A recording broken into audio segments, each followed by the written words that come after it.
Hey again, everyone. I am getting back to all of you about the questions that have come up a lot lately on treatments, like herbal treatments. A lot of misinformation has been out there. It's been brought to my attention, especially recently, about elderberry and echinacea and licorice, and there's some fear surrounding like what is safe to take and what isn't. And unfortunately, some of this information is kind of making people afraid to take some of the most helpful herbs that are out there. So I am here to tell you about what I've learned. Through this whole process, I've been staying on top of what's going on with the virus on a daily basis. Should we be worried? Should we not be worried? How much is it spreading? How much do we really know? And all of it. There's so much that is unknown. But what I do know is the research that supports the herbs that not necessarily that I would recommend, but that I can educate people on. Every person is unique, and you have to understand that no matter if a research study supports this herb used for this condition, you may be, your physiology is totally unique to you. So you have to realize that any of these herbs, they can't necessarily be recommended, especially on this wide of a scale. I mean, I haven't seen your case. I don't know your body. I don't know what's going on with you, but these are general guidelines that have been given based on studies. I usually don't recommend anything that isn't based on clinical trials or human studies, just because that. I mean, where do you go with that? I have nothing to support whatever I recommend. So there is some particular papers or not scientific papers, but some maybe blogs or something that's going around about, the cytokine storm. Well, let's start off with that and explaining that the cytokine storm, this inflammatory response that happens, it also happens in SARS. It also happens in influenza. But COVID-19 is a novel virus. It is new to us. We don't know what works specifically for COVID-19. The only thing we have right now are 2 research papers that have just been sent out. They haven't been published yet, obviously, but about 6 days ago released some of this information from China for what was working for them from traditional Chinese medicine and the herbs that they used, even down to the vitamin C that they use. So there's stuff that we have based on that, but otherwise, this is empirical. We're using it based on other data, and that data that we look to are other infections that are similar, other infections that also cause a cytokine storm would be that SARS and influenza. So that's what we're going based off of. That's the best bet that we have right now because nothing else is proven. So because of that, because this is so new, many things could help that we assumed that they could help, but then also there's things that could harm. And the best thing that you can remember or the best thing to keep in mind is, if something doesn't feel good to you, if it doesn't feel good for your body, then stop it. None of these treatments or none of these herbal medicines should ever make you feel worse. So especially if you're dealing with any comorbidities, if you have autoimmune disease, you need to just respect your body in that sense. Like if it doesn't work for you, that's okay. It doesn't matter if it's supposed to be this great herb, if it's as gentle as elderberry is, or if it's immune stimulating like echinacea is. Some people could tolerate it, some people don't. I won't go into the physiology of all of that, but it basically comes down to different immune components that you have. And if someone is predominantly overstimulated with a Th1 response or a Th2, and certain herbs can stimulate or modulate the immune system in that way. But even with that, there's things that have been studied that part of the herb, which we call a constituent, part of basically the ingredients of the herb, if you want to look at it that way. But there's certain constituents that cause a specific effect. But then when you look at each constituent, the multiple constituents within the herb all together as the whole herb, it acts a totally different way. So this is when we look at these studies of isolated pieces or constituents of the herb, and it shows a positive or a negative effect. It's not going to be the same if you take the whole herb. The best example I could give you, because I'm going to talk about licorice today, would be glycyrrhiza. The glycyrrhizin that they just take out of it, there's multiple constituents within the licorice that makes it so effective. So it's not just that glycyrrhiza. And taking the glycyrrhiza out of it to be safer for those with hypertension makes it less effective for other things as well. So when you start altering these herbs, they don't have the same effect. And the second thing to keep in mind is, are we looking at in vitro studies, like in a petri dish or a lab tube, or are we looking at clinical trials of actual people? So when we're looking at in vitro studies,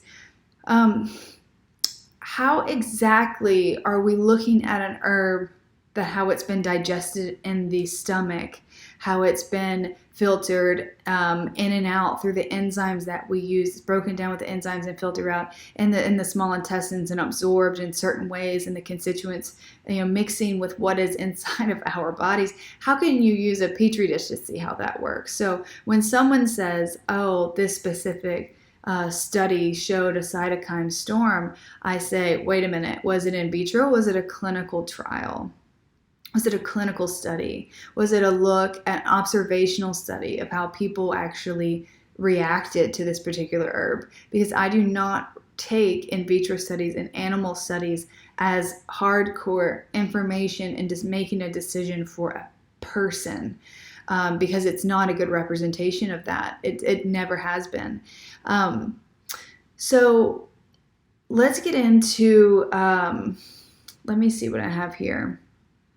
Okay, so I did mention this. There's one study, it was published about 6 days ago. The author, his name is spelled Zhou. I do not know how to pronounce it. I apologize. But there's going to be a lot of information I kind of pull from that.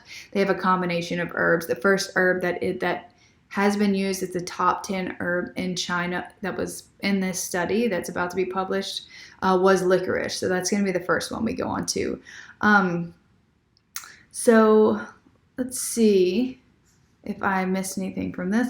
But, okay, and let's keep in mind, so when we're talking about the coronavirus or the COVID-19 specifically, we're not just talking about upper respiratory and lungs. We are also talking about the kidneys, and this whole system is this ACE and angiotensin and renin full cycle that's in your body. That's your lungs and your kidneys being affected. So when we're talking about looking at herbs that are supportive for this, it's not just antiviral, it's not just anti-inflammatory. This is, how are we going to support the lungs? How do we support the kidneys?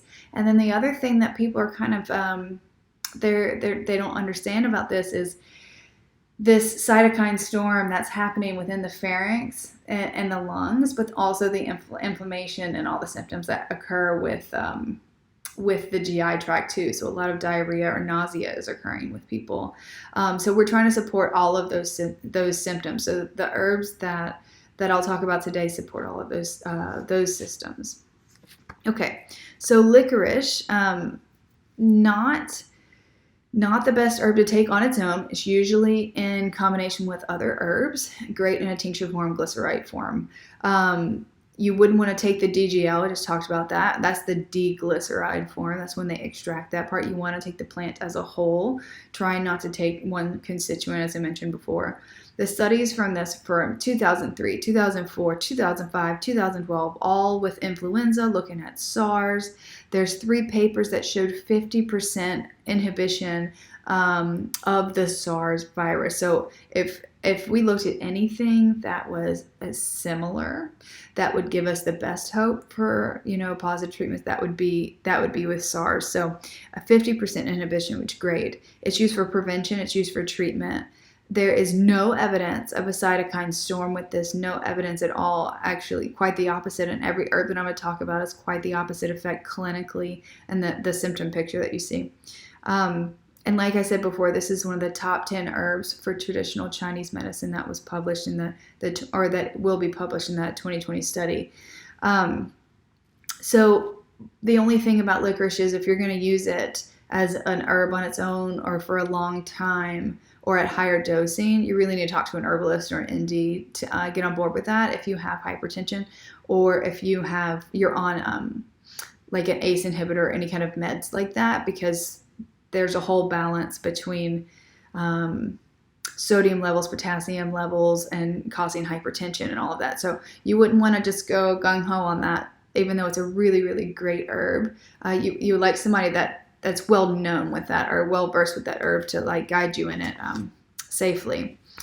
So there is a formula that they were using that they talk about in the studies, very, very effective with SARS, and it included licorice in there, I believe, and it was called Huang Tong, and I'm so sorry that I do not know how to pronounce these. But it included 12 different herbs, so I would not list those out for you. I will, after my presentation tomorrow, I will have a list of all of these herbs, because I know that since I'm not pronouncing them absolutely perfect, it will be hard for you to look it up. So anyway, this one was proven to decrease the TNF alpha, the IL-13, and increase IL-10. So that is the this is a huge, really good thing to understand about cytokines. When we look at these inflammatory markers, there's some that will go up and some that we want to go down to prevent this storm, prevent this inflammation, prevent all of this irritation in the lungs that causes the respiratory distress. But there's also some that we want to go up, and IL-10 is one that we want to see go up. And luckily, some of the herbs that I'm talking about, and in this formula that they did, they actually saw that IL-10 go up with the TNF alpha go down. So there was an open clinical trial that they used, and with that it was showing this effect with the IL-10, and it was with 1,063 healthcare workers, and they used it for prevention of SARS, and out of all the people that use it for prevention, none of them got sick. So pretty impressive study. So the second herb we're going to talk about is elderberry. This is like what's really, really hot, what everyone's talking about right now. And I put a post up on Instagram showing making elderberry syrup, and I got responses. I hope you're not recommending that. It's I heard that it's safe, and it's not good for autoimmune patients, and it's a Th1 stimulant and the cytokine storm, and it's not. And I think that there was an article published, not published, but put out there on when to take and when not to take, Sambucus nigrum.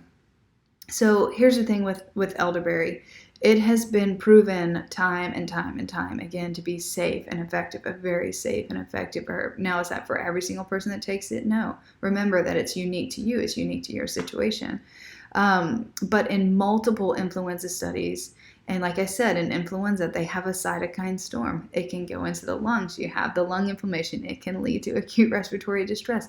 It can all have that. And for these studies, multiple studies, I cannot count how many studies, it showed a positive effect for prevention and treatment, depending on the dosage and depending on their route and all of that. But overall, very good results. There were 2 in vitro test tube studies that showed that there was an increase in a few of the interleukins. However, in multiple studies, every study, it showed a decrease in cytokine symptoms, and also it did prove to have an increase of the IL-10. So 2 test tube studies once showed that it had an increase of some interleukin, some maybe TNF alpha, maybe it increased a little bit, but then it didn't show that it decreased this, and it didn't show that the person, if put into the person, would have actually caused a decrease in the cytokine symptoms. The other thing is to keep in mind that then there were some more in vitro studies where they actually digested the berry before they put it into the test tube, and when they did that, it showed that there were no increase in cytokines, actually opposite, a decrease in IL-1 beta, TNF alpha, IL-6, COX-2, and an increase in the IL-10. So it always depends on what study you're going to look at. And unfortunately, this one paper that was written, or one blog that was written, that says that, it causes this cytokine storm, it's not safe, is going to prevent people from taking probably one of the most effective and safe herbs that are out there. It's unfortunate. The